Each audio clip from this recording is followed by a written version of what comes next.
જય શ્રી કૃષ્ણ. કેમ છો બધા? આજે આપણે સોજી અને બેસનના ઢોકળા લઈને આવ્યા છીએ. તો સોજી બેસનના ઢોકળા બનાવવા માટે મેં અહીંયા 1.5 કપ ચણાનો લોટ અને ત્રીજા ભાગની આપણે સોજી લીધી છે 1/3 કપ. તો ચલો આપણે ત્રણેય વસ્તુને મિક્સ કરી લીધી છે સારી રીતે. હવે આપણે થોડુંક અંદર નમક એડ કરીશું. આપણું નમક એડ થઈ જાય એટલે અહીંયા મેં આદું, મરચાં અને લસણ ત્રણની પેસ્ટ બનાવીને રાખી છે, એ પણ સાથે સાથે આપણે એડ કરી દઈશું. આપણે એડ કરી દીધી છે. હવે આપણે થોડું થોડું પાણી લઈને આપણે એને સારી રીતે મિક્સ કરીશું. બેટરને આપણે અહીંયા સોજી એડ કરી છે એટલે બેટર થોડું આપણે પતલું જ રાખવાનું છે, કેમ કે આપણે બેટરને 10 મિનિટ રેસ્ટ કરવા મૂકીશું. રેસ્ટ થશે એટલે સોજી આપણી ફૂલશે.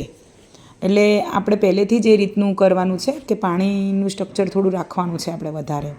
જો આ રીતનું સ્ટ્રક્ચર હોવું જોઈએ આપણા ઢોકળા બનાવવા માટે સોજી બેસનના. તો ચલો આપણે આમાં સોડા એડ કરી દઈશું હવે. તો અહીંયા મેં પ્લેટ રેડી કરી દીધી છે.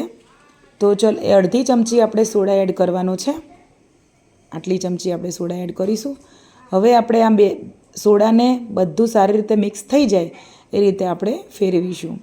અને હંમેશા આપણે જ્યારે બી બેટર બનાવતા હોય સોડા એડ કરીને ત્યારે એક જ ડાયરેક્શનમાં ફેરવવાનું છે. તો ચલો આપણે ફેરવી લીધું છે, રેડી થઈ ગયું છે.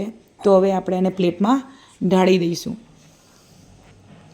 મેં પહેલેથી જ અહીંયા ગેસ પર પાણી ગરમ કરવા મૂકી દીધું હતું. તો હવે આપણે એને મૂકી દઈશું થવા માટે. તો જો આપણું પાણી ગરમ થઈ ગયું છે. હવે આપણે ઢોકળાની પ્લેટ અંદર મૂકી દઈશું. આપણા સરસ મજાના ઢોકળા ફૂલીને રેડી થઈ જશે. તો ચલો આપણે ચેક કરી લઈએ આપણા ઢોકળા રેડી થયા છે કે નહીં.